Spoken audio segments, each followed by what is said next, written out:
403Bs, teacher retirement accounts, IRAs, 457Bs. Let's talk about it. I am Vienna, the TRS teacher. I help teachers understand their 403Bs. Well, I'm going to talk about the 403B in this account. I help teachers understand their TRS accounts, their teacher retirement accounts. And as you can see, I've got a chart. We're going to go over it in a minute, but I want to address this first. Now, this week, I've had at least 4 teachers sit down with me during my free TRS review. So if you're interested, have questions, want to review your accounts and everything else, go ahead and book an appointment with me. I'm here to help you. I am here for you to answer all your questions and to help you plan for your retirement. Now, here's the thing. I don't understand exactly where they're getting this information, but a lot of teachers seem to think that the 403B accounts are stuck in their district, or they're going to stay there if they choose to go to a different district, choose to quit teaching, all of that. Now, 100% false. You can transfer your money from a 403B into another account. The main thing to pay attention to is whether it's Roth or traditional. Also, I want to talk about each one of these types of accounts. There is a traditional version and a Roth version of that. So there is a 403B Roth, there is a 403B traditional, there is an IRA Roth, there is an IRA traditional, there is a 457 Roth, 457B Roth, and a traditional. All right, so as long as that's out of the question or out of the way, I wanted to answer that question because there seems to be a lot of teachers who believe this. Why? I don't know. But please make sure you get your facts straight, guys. All right, so let's go ahead and review this chart because this is going to clear up exactly what does traditional, what does Roth mean, so that you can make a better decision, a better understanding, and plan for your retirement. And again, guys, I meet with thousands of teachers all of the time. I have helped a lot of teachers. I've had a TRS myself when I was working in teaching, and I'm here to help you. I'm here to help you understand it and actually plan properly for your retirement. So anyways, let's go over this chart because once you see this, once you know this, you're gonna fully understand what means what. View this chart that I've created for us explaining the differences between Roth accounts and traditional accounts. And once you see this, guys, I promise you, you will understand. By the way, go ahead and set up a free TRS review with me if you haven't already done it, so I can help you really understand your specific TRS account plus whatever extra accounts you may have or what we can set up for you.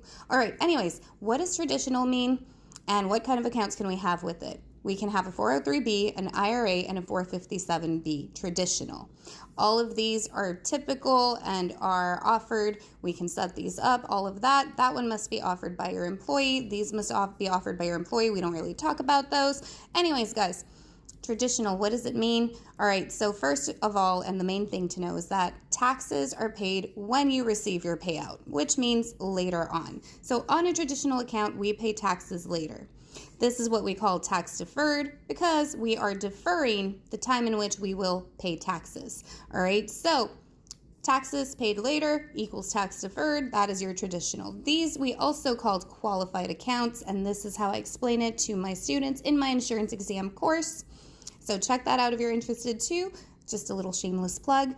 Why are they called qualified accounts? Because when you receive your money, 100% of that money, of that account value, is qualified to be taxed. So Uncle Sam hasn't taxed any of this yet, not the contributions, the $200 a month that you've been putting in for the past 25 years, or any of that interest you have gained in this account at any given point. So therefore, all of it is qualified to be taxed when you receive the money later on, right? So you decided to say, I am going to decide to pay my taxes later, so I'm setting up my traditional account.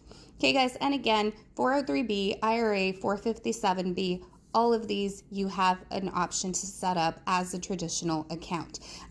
Real quick, the 403Bs can be moved. All of these accounts are portable, which means you can go from district to district to district, changing them around. I moved around to 3 separate districts, never had any issue. Now let's go to the Roth IRAs. This one is the fun one. This is your tax-free retirement if you meet that rule, and I'll explain that in a minute. So, all right, your Roth IRA accounts, 403Bs can be a Roth, IRA 457B also can be a Roth, 401Ks as well. That depends on what your employer is offering. For teachers, this typically isn't what we're given. But anyways, whatever, that qualifies. Anyways, what does it mean? Taxes are paid now. So essentially, you pay lower taxes because, as we know, as tradition has showed us, taxes are only going to start going up and up and up and get higher as we progress, right? So anyways, if you want to pay lower taxes, the Roth account is going to be your best friend. Why? Again, you're paying the taxes today instead of later on. So we're paying taxes now. Every single contribution is getting taxed as you're putting it into the account. So this is growing after the contributions have been taxed. All right. So all of these, when you receive your money, it's already been taxed. So no taxes on the withdrawals. This is tax-free retirement. Now, is it 100% tax-free? Not necessarily, but it could be. Let's see. This is where it gets fun. This is where it gets interesting. That interest that your account is gaining over time, hopefully it's doing good. And if it's not doing good, hit me up. I can help you set it up, and I can help you get a good account where you will get good interest. Anyways, interest. You must meet both of these rules when you start receiving your money for it to be totally tax-free. Your account must be 5 years or older. That is called the 5-year rule. So you must meet the 5-year rule, and you must be 59 and a half to receive the money. Both of these things must happen when you start pulling your money out. If you meet your rule, both of these rules, then you pay no taxes on the interest and no taxes on the contribution, right? Because that's already been taxed, as we talked about. If you do not meet one or the other of those rules, or possibly both, then yeah, you're going to pay taxes only on that interest, which means if you're getting a $5,000 payout each month when you retire from your account, $3,000 is coming from contributions, $2,000 is coming from interest. Only the $2,000 you're receiving from that given payment will be taxed. All right?